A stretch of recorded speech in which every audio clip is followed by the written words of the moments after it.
Welcome back to another technical deep dive here in the debug zone.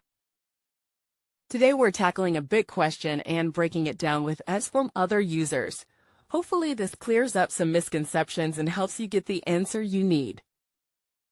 So buckle up, stay a little curious, and let's jump right in.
And that's a wrap.